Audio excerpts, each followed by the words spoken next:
going to get $156 million or anything like it. Nah, I'm not going to see that money.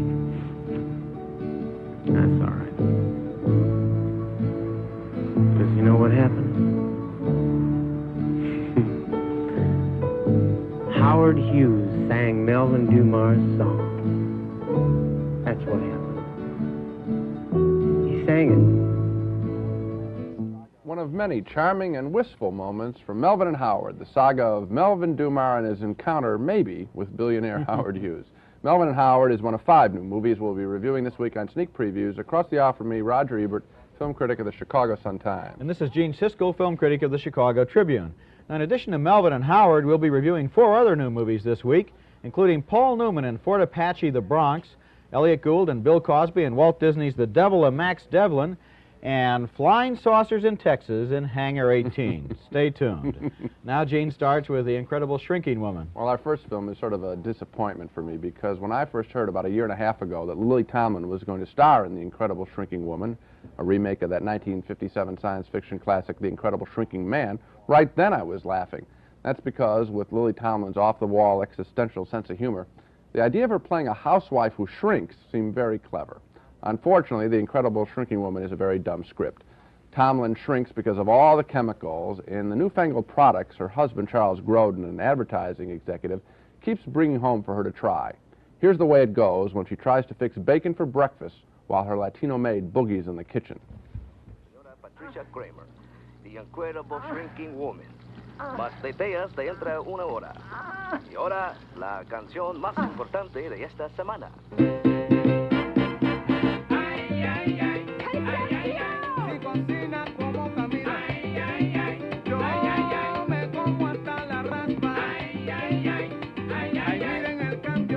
Don't worry about the bacon, Pat. I'm late already.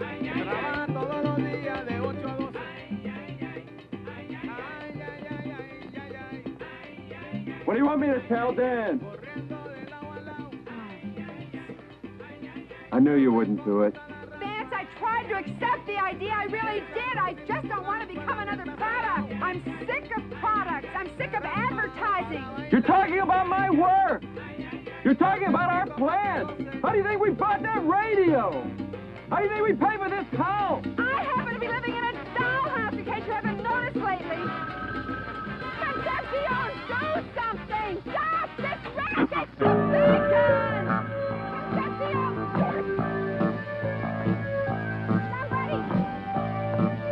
Turn off the radio! I'm gonna lose my mind! Somebody do something! Concepcion! Breakfast is ruined! Hit.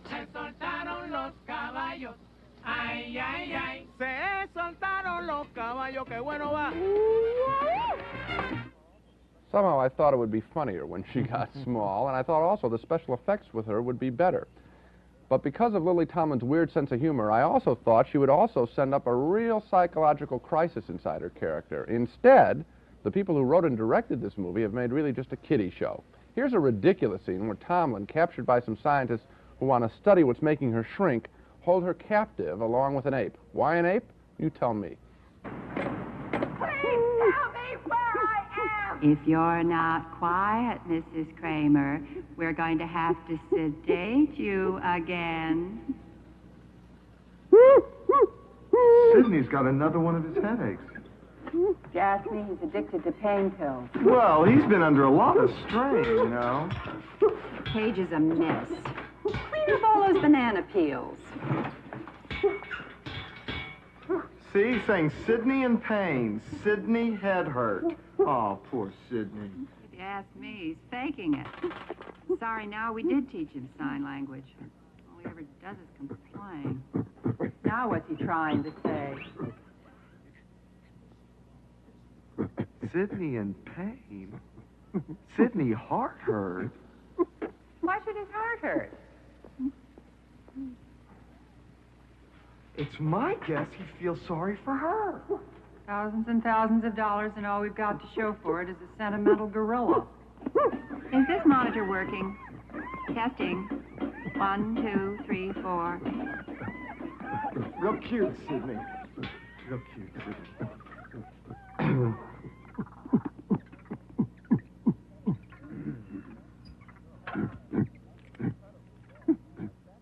There are whole chunks of this movie that are incredibly bad, like that chunk. And worst of all, we know right from the beginning of the movie that Tomlin's going to be just fine at the end. That's because Tomlin, in the beginning of the movie, tells us she's going to narrate her story in flashback. So, of course, everything must have turned out okay. Otherwise, she wouldn't be around in the beginning to tell us the story. So that kills all the tension in the movie. It's a major disappointment, suitable only, I suppose, for the youngest of youngsters, not for me. Well, I agree the movie is a big disappointment. I went with great expectations for Lily Tomlin, who I think is a comic genius. I love her. I adore her. I was really disappointed because I expected the movie to be a masterpiece. But I saw it at a Saturday matinee with a theater full of kids and teenagers, adolescents, and they loved it. And I wonder whether we aren't expecting it to achieve on a real big level up here when, in fact, as a kind of a Jerry Lewis sort of movie, like he used to make 15 or 20 years ago, this movie is perfectly satisfactory, and I think I would recommend it for younger kids, younger audiences. Well, the only way I come at the picture is not a predictor for the audience. I'm really sitting up here saying what my reaction to the picture is, and I must say that I was stunned by how this film not only didn't meet my expectations of Lily Tomlin, which are high, but also didn't make my expectations for a remake of a very good little science fiction movie made 24 years ago. That was an exciting little picture. This isn't exciting. We got an ape stuck in here. Why, I don't know. We've got Lily Tomlin as a little creature visiting the Mike Douglas show, so we can hear Mike Douglas sing, thank heaven, little things mean a lot. Little things mean a lot. I mean, didn't you sit there and wonder, why is that scene stuck in the movie? Technically, I thought it was a disaster. Special effects did not surprise me. In an era where we're having great special effects, I really didn't think this worked. I perceive that you did not like this film. Right. Okay, let's move on to Paul Newman's new movie. It's Fort Apache the Bronx, and in this one he plays a veteran cop whose beat is the toughest precinct in New York City. His daily grind includes everything from delivering babies to breaking up street fights, and in this scene, Newman and his partner have a run-in with a pimp and his prostitute, played by Pam Grier.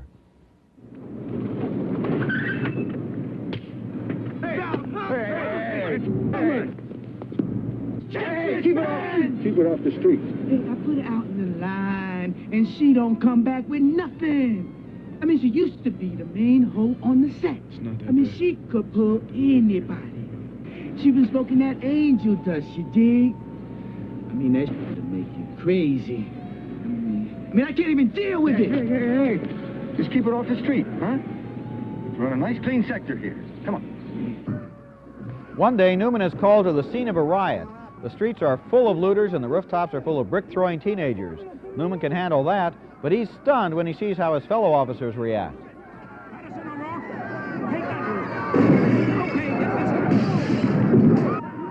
Police! Hold it, police officers! Freeze! That's right, against the wall. Spread them out. Come on, spread them out. Spread them out. Come on, spread them. Come on, let's take a little nap with your friend down here.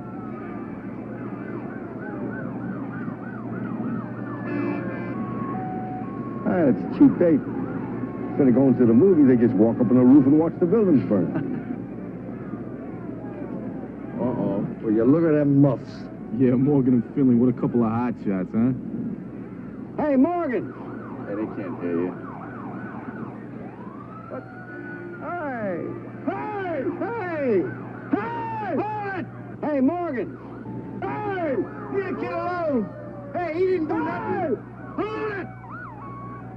Hey, put me down! Put me down! Hold it! Hey! Did you see that? I didn't see nothing. That act of police brutality sticks in Newman's mind and causes a crisis in his career.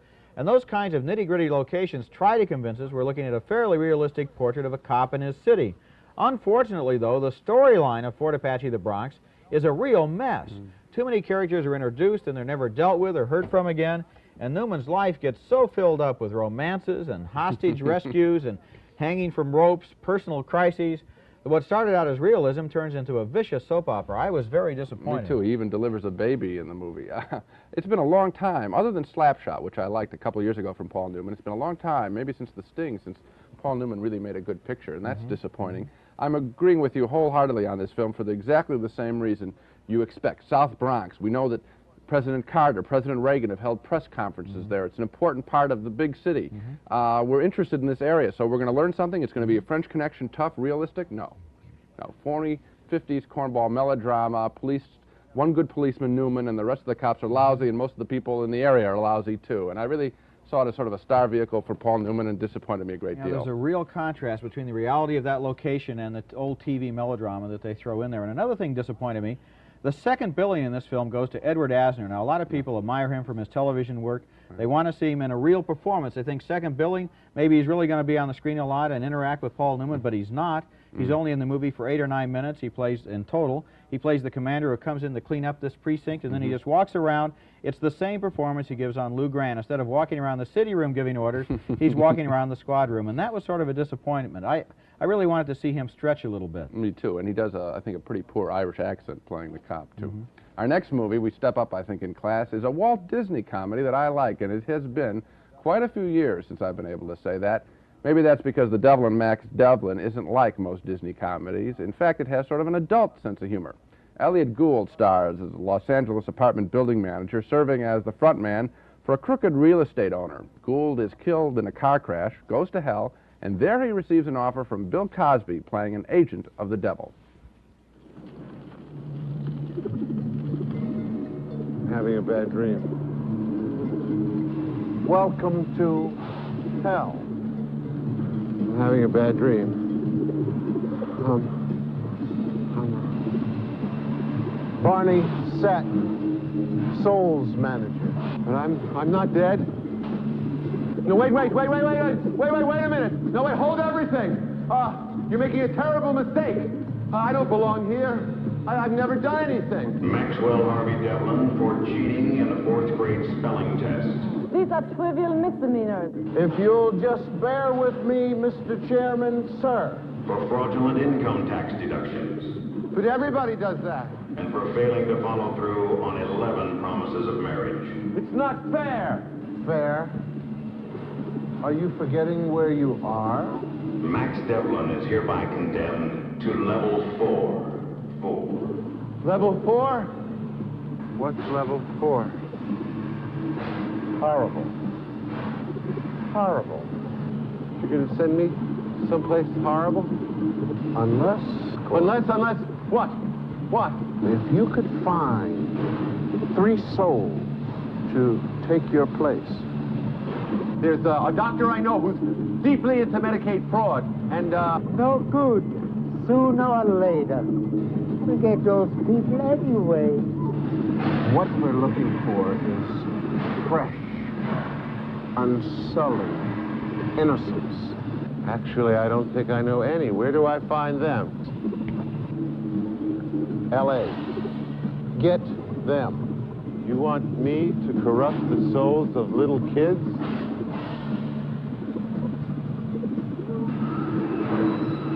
Where do I sign?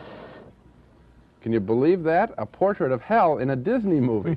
There's much more that's surprising in The Devil and Max Devlin, including some funny dialogue as Gould rounds up 3 young people, a stock car driver, a pop singer, and a fatherless little boy in exchange for saving his own soul. I laughed throughout this picture, enjoying it as a modest little comedy, and absolutely stunned that Disney Studios could make a movie like this complete with go-go dancers, shady record promoters, and young people who looked like they really were living in the 80s. Not Disney's typical idea of the 80s, which in their last few movies has been meant something like the 1880s. So a big cheer for The Devil and Max Devlin, and some applause for those beleaguered folks at Disney Studios in Burbank. This is the kind of movie they should be making more of. Well, Gene, I share your applause that Disney is finally creeping into the last fifth of the 20th century. But on the other hand, I didn't like this movie very much. I thought it was pretty predictable. It kind of seemed like it was a double reverse on Heaven Can Wait. It was really boring seeing all the things he was going through, trying to get the signatures on the dotted line. And I'll tell you something, I hate to go back to this, but I insist, or at least I think, for the age group that this movie is aimed at, I think they'd like The Incredible Shrinking Woman more. Well, what's so great about it is I don't think this movie was aimed at any age group, because I liked it. I think good writing never aims at any age group, and so do the good movies. I think a good movie can be appreciated by young people and older people, and I thought this film was delightful. I laughed just in that scene where Elliot Gould says he's accused by the devil of making 11 promises of marriage, okay, to women. Now, the adult person can figure out why he might be making the 11 promises of marriage, and that's kind of amusing. I thought this was pretty good writing. I liked it a lot. Well, I think we disagree on this one. Okay. Let's move on to one that I think we agree on, and I sure think this is one of the best movies of the year. It comes a movie I have a real affection for. It's a slice of American life called Melvin and Howard, and it's an update of that old Horatio or Alger dream where you do a millionaire a favor and he includes you in his will. Well, this time, though, the story is allegedly based on fact. The millionaire is Howard Hughes, and the hero is Melvin Dumar, an Utah gas station operator who's driving his pickup truck through the Nevada desert one morning when he comes across a man who looks like an old tramp. He gives him a lift. Jason Robards plays the old man, Howard Hughes, and Paul Amat plays Melvin Dumar, who thinks he's a great songwriter. Santa called his elves together to soup up his old sleigh, so Rudolph and the other reindeer could rest on Christmas Day. It's got 1,000,000 miles to travel and to do it in one day, and that's why Santa Claus has a souped-up Santa sleigh. Enough, sir. Come on, you haven't even heard the good part yet. It's dramatic narration. It's like Red Sovine. Hey, up there, fat man, what are you doing on my roof? Why, I don't care if you're Santa Claus. Please stop. What's the matter? My ear. I told you we should have stopped back there. Now, just sing along with me. This is the chorus. It's got a rocket burning mighty quick, turning souped-up Santa's sleigh. Comes in like a streak of light and it goes out the same way. You got it? No, I don't know. Listen, man, you sing this or you walk. Okay? It's got a rocket burning mighty quick, turn souped-up Santa's sleigh. He's got a rocket burning mighty quick, turn souped-up Santa's sleigh. You got it, you're getting it. Hey now, fat man, I told you to get off my roof. That chimney's too small and you're gonna fall. Come on down off that roof. Now, this is the last verse. When you hear that rocket roar, you know Santa's on his way. Okay, you ready? When you hear that rocket roar, you know Santa's on his way. But he'll be back again next year in his souped-up Santa sleigh. But he'll be back again next year in his souped-up Santa sleigh. Hey, that's great, man. Hey, you know what? What? You sounded good. That's a great scene there with those two guys in the cab. It looks like it might be visually boring, you might think, but I was really absorbed in that, and you can see in there, I think, the relationship between those two people. Now, here's what I like best about Melvin and Howard. After that encounter in the desert, the movie forgets all about Howard Hughes for the next hour or so and concentrates instead on the life of its unlikely hero, Melvin Dumar. Melvin goes through 2 marriages, 3 repossessed cars, several jobs, and such major crossroads in his life as being named Milkman of the Month. There's $2.25 this time, Bonnie. Really? $2.25 is right. See, I'm going to win that TV. I'm going to be the Milkman of the Month. Well, you're in the lead, Melvin. You want to know something? I'm rooting for you. Are you married, Bonnie? Hey, Melvin. Listen, I wanted to tell you, you're doing a real good job. Well, thank you. Only thing is... Hey, Harry. You remember that engine you blowed up your first week?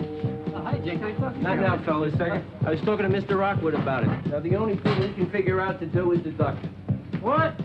Now, wait a minute. Look, we'll take it real slow. We'll take it real easy. A few dollars a week, you won't even feel it. Listen, that wasn't even my fault. That truck was a piece of junk when you gave it to me. You signed a note, Melvin. Don't you know I'm on the top of the list to win the Zenith 190K with the triple scope screen? Look, Melvin, what can I tell you? You know we base Milkman of the Month on the net. And with these deductions coming up, I don't see how you're even going to be in the running. No, that's my TV, you understand? That's for my wife, for my kid, and I'm going to be the Milkman of the Month. Let go, Melvin. Look, you let go or you don't come back here tomorrow.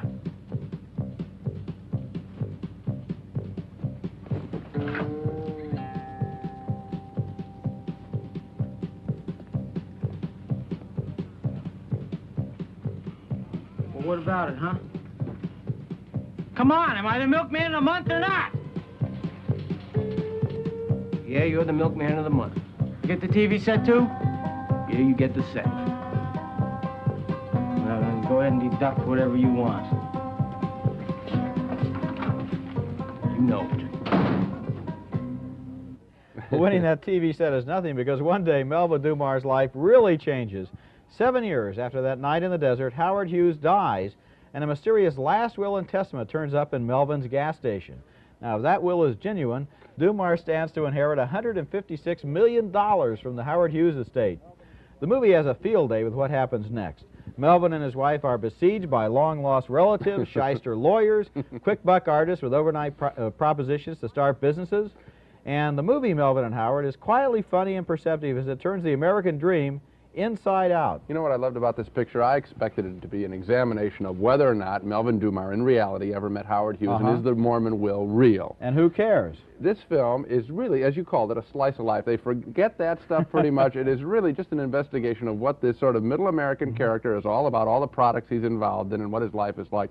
It's delightful. I think that really sets the scale of this picture. It's a small little film, but absolutely delightful in every single performance. It shows a lot of imagination on the part of the screenwriter, Bo Goldman, who started out with the story, and then Jonathan Demme directed it. Then instead of turning it into a courtroom drama, which would have been terribly boring with what the witnesses said and who was lying and what the evidence was and what the lawyer said, instead they have that at the end for a little bit, and at the beginning they have him meeting Howard Hughes. Then they expand the middle. 7 years in between. How did this guy live? If you have ever wondered what happens to the contestants on The Price is Right, you know, when they're not, go for the refrigerator, this is the story of what those people do the rest of the time. It's a fascinating, just delightful. The film has gotten tremendous praise from critics across the country. I hope people don't walk in thinking it's Gone with the Wind or something like that. A small scale, absolutely lovely film. Right. Now we step way down in class to Hangar 18, another Dumbo movie from Schick Sun Classic Pictures, that outfit in Salt Lake City that consistently turns out awful films. Films like The Lincoln Conspiracy, Beyond and Back, In Search of Noah's Ark, In Search of Historic Jesus. You know, what will we do without them for Dogs of the Week? In their movie, someone is always in search of something, but they rarely find it. However, their incessant television commercials for their films always promise to solve great mystery.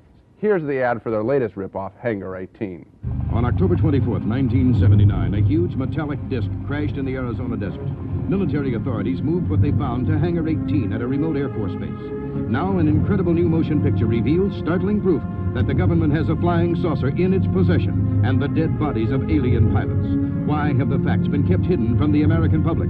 Learn the terrifying truth. See Hangar 18, rated PG. I want to see that. What happened October 24th, 1979? Well, does the movie fulfill that promise? Do we get the truth? No way. What we get is a phony baloney, trivial little ripoff of Close Encounters of the Third Kind. Hangar 18 only teases us with all its talk about UFOs and outer space aliens. Here's the big scene in the movie where the scientists go on board the captured alien spaceship.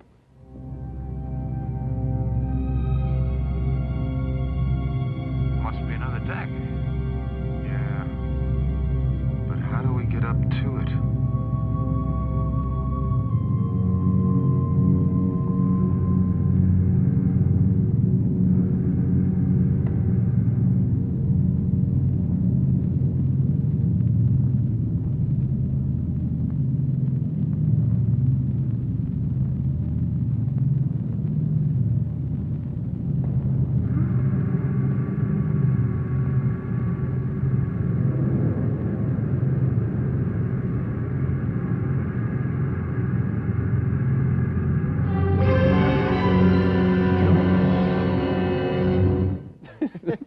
There's one of your big discoveries. Creatures from outer space look exactly like Telly Savalas with cat's eyes.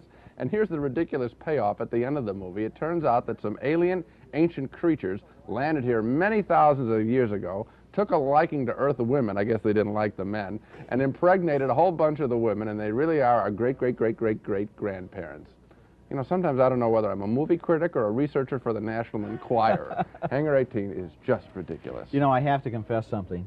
I am a sucker for science fiction, Yeah, and me these too. ads are so good. Now, I know that this company has made some pictures that have really disappointed me, and Yeah. yet somehow I went into the theater thinking, gee, this is a fascinating subject, and that's their secret. They always take subjects that you have a genuine interest in, and then, of course, they let you down. But I was hoping, against hope, that what they found on that ship would be fascinating, and it turns out to be all anticlimactic. You know, in some of the ads, they're saying, of course, they say it's a true story, you know, at the ads now, they've been appending this little message based on the fiction book. So they can't even make up their minds whether it's truth or fiction. It's obvious fiction.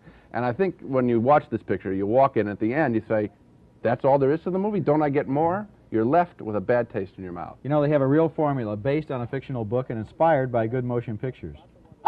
Well, now we switch to bad movies. Yes, Spot the Wonder Dog. It's time for the Dogs of the Week, where Roger and I each pick the week's worst movies. Well, gee, my dog this week is called the Cauldron of Death.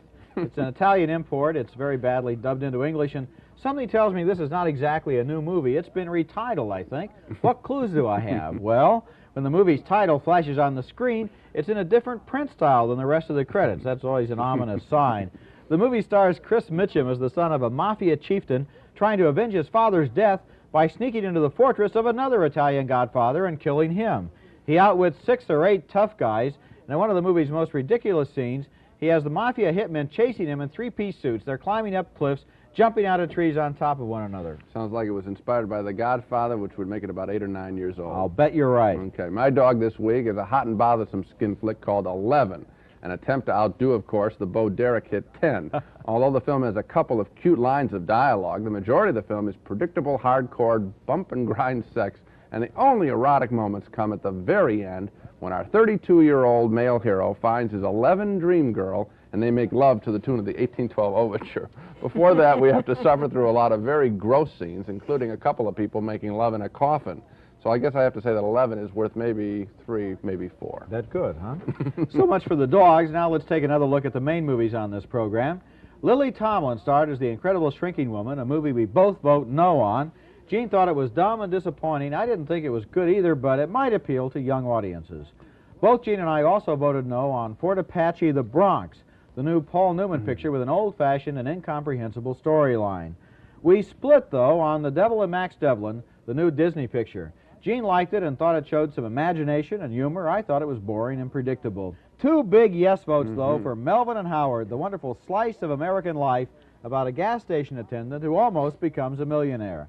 And finally, 2 no votes for Hangar 18, a ridiculous movie about flying saucers that leaves you asking this question: is there anything more interesting happening in the other 17 hangars? I wish I said that. That's it for this show. Next time on Sneak Previews, we'll review The Competition, starring Richard Dreyfuss and Amy Irving as classical pianists who fall in love. The Dogs of War, a thriller with Christopher Walken as a mercenary soldier, and Tess, Roman Polanski's adaptation of the famous Thomas Hardy novel. Until then, we'll see you at the movies.